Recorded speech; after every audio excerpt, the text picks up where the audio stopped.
नमस्कार दोस्तों। योग में आसनों का बहुत महत्व है। आसन यानी कि फिजिकल पोजीशन, जिस तरीके से हम बैठते हैं, खड़े होते हैं या अपने योग अभ्यासों को परफॉर्म करते हैं, ये आसन है। इन आसनों का हमारे शरीर पर और हमारे मन की स्थिति पे बहुत ज़्यादा प्रभाव पड़ता है। ऐसे ही एक बहुत इम्पॉर्टेंट आसन है जिसे हम कहते हैं आम भाषा में उकड़ू बैठना, यानी कि किसान आसन। अगर आप इस तरह से बैठते हैं और इस आसन के अगर हम फ़ायदों की बात करें तो वो बहुत अनगिनत हैं। जैसे कि इस स्थिति में बैठने से खाने का डाइजेशन बहुत ईज़िली हो जाता है। हमारे अंदर जो गैस ब्लोटिंग की समस्या है उसको हम आसानी से क्योर कर सकते हैं। कारण हम इन पोजीशंस में नहीं बैठ पाते हैं, इन आसनों को नहीं लगा पाते हैं, तो उसकी वजह से हमारा खाना भी शरीर के अंदर रखा हुआ सड़ने लगता है, अच्छे से प्रोसेस नहीं कर पाता है। लोअर बैक पेन एक बहुत आम समस्या है। कमर के चारों तरफ कमर की मसल्स का जकड़े रहना।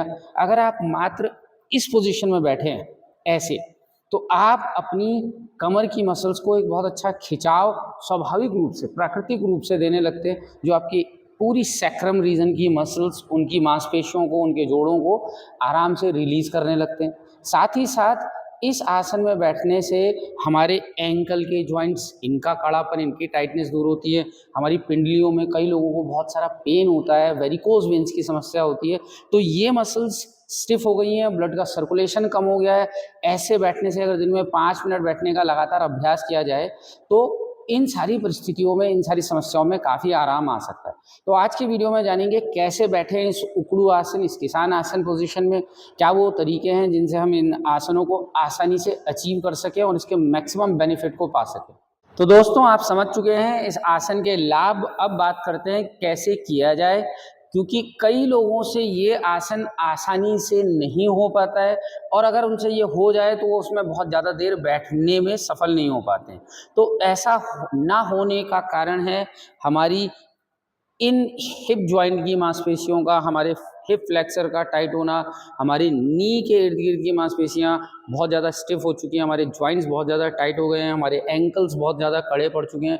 तो इन सब पे हमें काम करने की ज़रूरत है, और ऐसा करके हम पूरी लेग की मसल्स को लूज़ करेंगे, इनमें ब्लड के सर्कुलेशन को बढ़ाएंगे, और एक हेल्दी और फिट आदमी के लिए, एक हेल्दी फिट व्यक्ति के लिए बहुत ज़रूरी है कि उनकी लोअर बॉडी, यानी कि उनकी जो नीचे की बॉडी है, उसमें भी उतना ही लचीलापन हो जितना ऊपर की बॉडी में। तो उसके लिए सबसे पहले इस अभ्यास को 90-90 के हम करेंगे कम से कम 15 से 20 बार। तो इसके लिए आप इस तरह से दोनों पैरों को थोड़ी डिस्टेंस, लगभग 3 से 3.5 फीट का फासला बना के बैठ जाइए, हाथों को पीछे, फिंगर्स को पीछे दीवार की तरफ, और धीरे धीरे दोनों घुटनों को नीचे की तरफ लाएंगे, वापस ऊपर आएंगे, स्विच करेंगे लेफ्ट साइड, जेंटली, स्लोली, धीरे धीरे, वापस फिर से एक बार दाहिनी तरफ और लेफ्ट साइड। अभ्यास को धीमी गति के साथ, पूरी सजगता के साथ 15 to 20 रिपीटेशन आप दोहराते जाएंगे। ऐसा करने से पूरी लेग्स की मसल्स धीरे धीरे लूज पड़ेंगी, ब्लड का सर्कुलेशन आपके पेल्विक फ्लोर रीजन में भी आएगा। और इसे करने के बाद अब हम बैठेंगे इस वज्रासन की पोजीशन में। ऐसा करने से हम अपने पूरे टखनों में, अपने एंकल जॉइंट्स में अच्छे खासे स्ट्रेच को महसूस करेंगे, और इस पोजीशन में आप लगभग 30 सेकंड से 1 मिनट के आसपास बैठने की कोशिश कीजिए। और अगला अभ्यास में आप यहाँ से दोनों पंजों को ऊपर उठाइए, अपनी एड़ियों पे अपने बटक्स को रखते हुए बैठिए, और वापस पंजों को नीचे कीजिए। हाथों को आप ज़मीन पे रख सकते हैं। ऐसा करने से हम अपने एंकल्स, अपने टोज, इन सारी मसल्स को, इन जॉइंट्स को धीरे धीरे एक्सरसाइज दे रहे हैं, इनकी जो टाइटनेस है उसे रिलीज करने में मदद कर रहे हैं। तो इस अभ्यास को आपने लगभग 15 बार दोहरा लेना है, और इसे करने के बाद आप आ जाइए इस तरह से इस पोजीशन में, जहां दोनों घुटनों के बीच में आपने गैप किया, दोनों हाथों को अपने चेस्ट शोल्डर के नीचे रखा, और यहां से आप धीरे से दाहिने पैर को ऊपर उठाते हुए बाहर लाइए, right foot outside your right hand, इस पोजीशन में, और यहां से स्ट्रेच कीजिए पैर को सीधा, और वापस आ जाइए। ऐसा करके आप अपनी पूरी back of the leg muscles, इन मांसपेशियों को अच्छा खिंचाव देंगे, और अगर ऐसा करते हुए आपको दिक्कत आ रही है तो आप 2 योगा ब्लॉक्स अपने हाथ के नीचे रखते हुए इस पोजीशन को आसानी से धीरे धीरे 15-15 बार दोनों तरफ से दोहरा सकते हैं। अब दूसरी तरफ से इसी अभ्यास को ऐसे ही दोहराएंगे। लेफ़्ट फुट को बाहर निकालते हुए हिप को आगे स्ट्रेच किया और धीरे से पीछे आए, पैर को सीधा रखने की कोशिश करेंगे। अब ऐसा करते हुए हो सकता है आपका नी थोड़ा बेंड रहे, इट्स ओके। धीरे धीरे जब आप अभ्यास करने लगेंगे तो ये मसल्स लूज़ होना शुरू हो जाएंगी और आपकी पैरों की फ्लेक्सिबिलिटी भी बढ़ने लगेगी। तो आप इस अभ्यास को भी लगभग 12-12 बार दोनों तरफ से दोहरा लेते हैं।